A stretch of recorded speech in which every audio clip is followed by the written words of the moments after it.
Good morning, welcome to Morning Outlook. This is Kim speaking on Wednesday the 11th of December. So I think this one's going to be quite quick because we've got the FOMC meeting out later. Looking at these markets, I think we could end up in a bit of a range today leading into that, and plus we've got tomorrow we've got the ECB meeting and of course the general election in the UK. So we're seeing some volatility through these markets some of the time, but we'll run through it and we'll look at the potential, but I'm not expecting sort of massives. We'll see. The euro, I'm still looking to see if it breaks really below this 50, becomes more bearish at the moment. It's been holding on pretty well there. Just to say, on the FOMC point of view, I'm expecting that obviously everyone's expecting there'll be no cut in interest rates. I mean, that's I think a 90-odd% belief in terms of expectation there. So any further cut would be a shocker, and we'd see the euro, the pound, everything fly. The yen all strengthen significantly against the US dollar.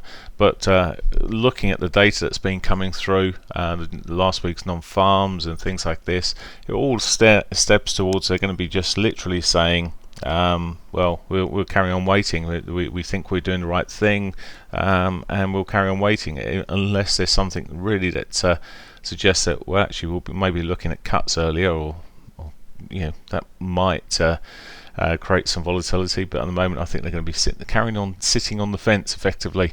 So on that basis, I think we'll see, but we'll have to wait until 7 o'clock this evening for that. So on that basis, as I say, I don't think we'll get massive moves unless we get a bit of positioning going through the day. As I said, with the euro, really want to see this trend broken. Maybe it's already broken a sort of a yesterday's trend line there, and it's starting to roll over. Lower high confirmed in this movement. It's really where it goes from here. It's sitting right on its daily pivot at the moment. If it starts pitching up from there, maybe has got some further upside towards the daily R1. But for now, we'll see which way it pushes. If it continues to sell down, well, that may break that trend line and make a longer term short potential. Cable, the pound right now, we saw quite a spike last night through the pound, and it sold off, and it's sold off since.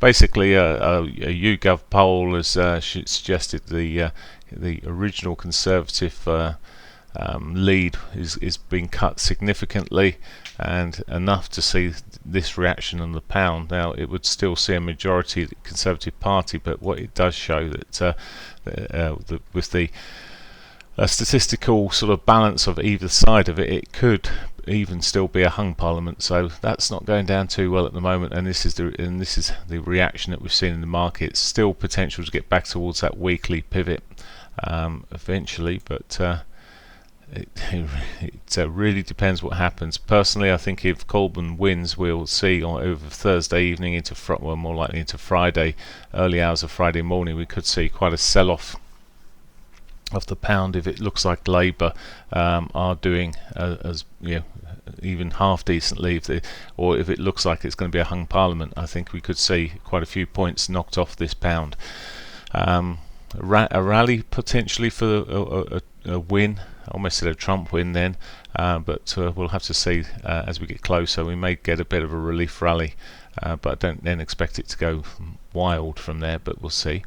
As it sits at the moment, well, it's just looking around these lows here. Maybe technically it could come back up, statistically I should say, towards that daily pivot, but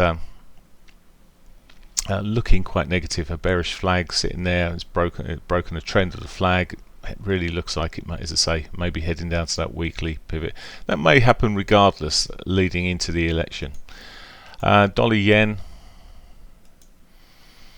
Well, the yen's not really moving too far. A little bit softening yesterday as money goes, but it's going back into sort of equities, etc. But it's messy. It's the ranges are tight.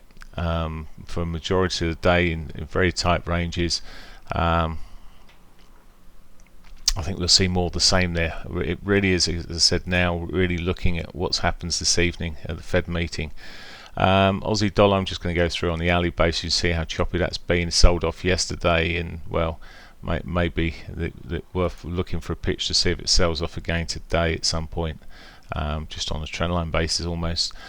Canadian dollar is going absolutely nowhere. It's flat lined, and the New Zealand dollar, well, that's even come off, and we'd had so many up days there. It's no surprise to see a bit of a retrace here, and it's finally got back towards, if not on, to its weekly pivot. It's just missed the weekly pivot at the moment, but this could see a bit more of a bounce. It's a bit ugly on the hourlies here with lower highs, lower lows at the moment, but may again break the trend and continue to the upside. But again, with it being away from the pivot at the moment, it's certainly not in the buying territory really at this stage. So it's a sit and wait. So there we are, pretty much it. There's going to be a lot of sit and waiting, I think, today. Other news out. We do have some other news out today at 1:30. We've got the US CPI data coming out, inflation data. Again, that's really quite key, so we could see some volatility around 1:30 for a short while at least. Thereafter, we'll be sitting there waiting for those FOMC projections, statement, and the conference at 7:30. Have a great one. Bye for now.